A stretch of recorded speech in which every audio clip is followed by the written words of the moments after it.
യൂദായുടെ ലേഖനം ഒരു പഠനം. Part number 14.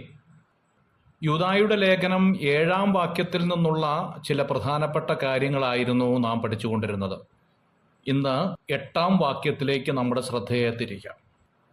8-ാം വാക്യത്തിൽ നാം ഇങ്ങനെ വായിക്കുന്നു: അങ്ങനെ തന്നെ ഇവരും സ്വപ്നാവസ്ഥയിലായി ജഡത്തെ മലിനമാക്കുകയും കർത്തൃത്വത്തെ തുച്ഛീകരിക്കുകയും മഹിമകളെ ദുഷിക്കുകയും ചെയ്യുന്നു എന്ന് എഴുതിയിരിക്കുന്നു.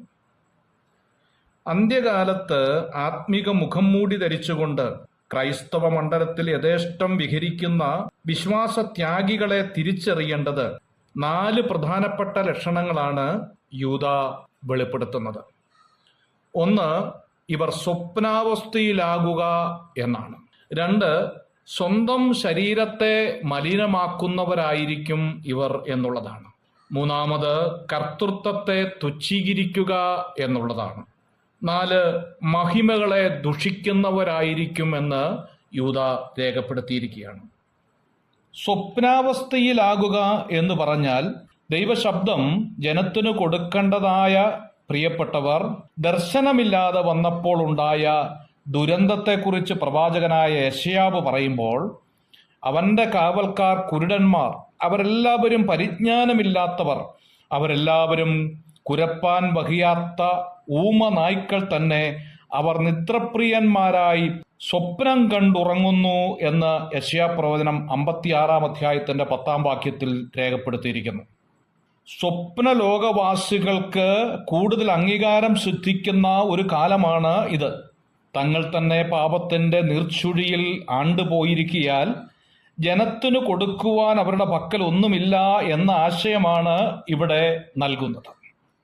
ഇങ്ങനെയുള്ള ഒരു കാലം സഭയിൽ സംജാതമാകാൻ പോകുന്നു എന്ന് യൂദാ മുന്നമേ നമുക്ക് മുന്നറിയിപ്പ് നൽകുകയാണ്.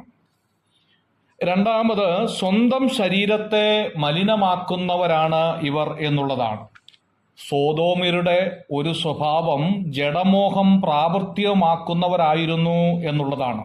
അതിനാൽ അവർ മലിനപ്പെട്ടു പോയി എന്ന് നാം കണ്ടു. ഇങ്ങനെയുള്ളവരെ ഓർത്തുകൊണ്ടാണ് യൂദാ സ്വന്തം ശരീരത്തെ മലിനമാക്കുന്നവർ എന്നതുകൊണ്ട് ഉദ്ദേശിക്കുന്നത്. ലൈംഗിക പാപങ്ങളെല്ലാം മനുഷ്യന്റെ മനസ്സിനെയും ആളത്വത്തെയും ഒരുപോലെ അശുദ്ധമാക്കി തീർക്കുന്നതാണ് എന്ന കാര്യം നമുക്കറിയാം. അതിനാൽ മനുഷ്യന്റെ മനസ്സും മനസാക്ഷിയും അശുദ്ധമായി തീരുന്നു എന്ന് മാത്രമല്ല, ജഡവും ആത്മാവും അശുദ്ധമായി തീരുന്നു എന്നുള്ളതാണ്. പ്രൊഫസർ ഗേറ്റ്സ് ഇത് സംബന്ധിച്ച് പറയുന്നത്, മനുഷ്യന്റെ ഉള്ളിൽ ചീത്ത വികാരങ്ങൾ ഉടലെടുക്കുമ്പോഴെല്ലാം ശരീരത്തിലും ഓരോ രാസപ്രവർത്തനങ്ങൾ ഉണ്ടാകുന്നുണ്ട് എന്നുള്ളതാണ്. ജ്ഞാനവാദത്തിന്റെ കടന്നാക്രമണത്തിൽ ലൈംഗിക വേഴ്ചകൾ പാപമല്ല എന്ന് ചിന്തിക്കുന്ന ഒരു കാലം മുമ്പേ ഉണ്ടായിരുന്നു. കൊരിന്തിലെ വിശ്വാസികൾക്കും ഈ ചിന്താഗതി ഉണ്ടായിരുന്നു എന്ന് കാണാൻ സാധിക്കും. വ്യഭിചാരവും പരസംഗവും ദോഷകരമല്ല എന്ന് അവർ ചിന്തിക്കുകയും പഠിപ്പിക്കുകയും ചെയ്തു. അതിനാലാണ് അപ്പോസ്തലൻ എഴുതിയത്, ശരീരമോ ദുർനടപ്പിനല്ല കർത്താവിനത്രേ, നിങ്ങളുടെ ശരീരങ്ങൾ ക്രിസ്തുവിന്റെ അവയവങ്ങളാകുന്നു എന്ന് അറിയുന്നില്ലയോ? ദുർനടപ്പുകാരൻ സ്വന്തം ശരീരത്തിന് വിരോധമായി പാപം ചെയ്യുന്നുവെന്ന് 1 കൊരിന്ത്യർ 6-ാം അധ്യായം 13-ാം വാക്യത്തിൽ രേഖപ്പെടുത്തേണ്ടി വന്നത്. കർത്തൃത്വത്തെ തുച്ഛീകരിക്കുക എന്നതുകൊണ്ട് അർത്ഥമാക്കുന്നത് പരിഹസിച്ച് നിന്ദിക്കുക എന്നുള്ളതാണ്. കർത്തൃത്വം എന്നതിന് ആധിപത്യം, ഭരണാധികാരം എന്ന അർത്ഥമാണ് ഉള്ളത്. ദൈവം തന്റെ സ്വന്തം രക്തത്താൽ വിലയ്ക്ക് വാങ്ങിയ സഭ ക്രിസ്തുവിന്റെ ശരീരവും ക്രിസ്തു സഭയുടെ ശരീരവുമാകുന്നു എന്ന് കൊലോസ്യ ലേഖനം 1-ാം അധ്യായത്തിന്റെ 18-ാം വാക്യത്തിലും അപ്പോസ്തല പ്രവൃത്തി 20-ാം അധ്യായത്തിന്റെ 28-ാം വാക്യത്തിലും നാം കാണുന്നുണ്ട്. ദൈവസഭയെ തുച്ഛീകരിക്കുന്ന, കർത്തൃത്വത്തെ നിന്ദിക്കുന്നവർ അന്ത്യകാലത്ത് ആത്മീയ ലോകത്തുണ്ടാകും എന്ന് യൂദാ മുന്നറിയിപ്പ് നൽകിയത് കണ്ണാലെ നാം കണ്ടുകൊണ്ടിരിക്കുന്നു എന്നുള്ളത് എത്ര അത്ഭുതകരമായ കാര്യമാണ്.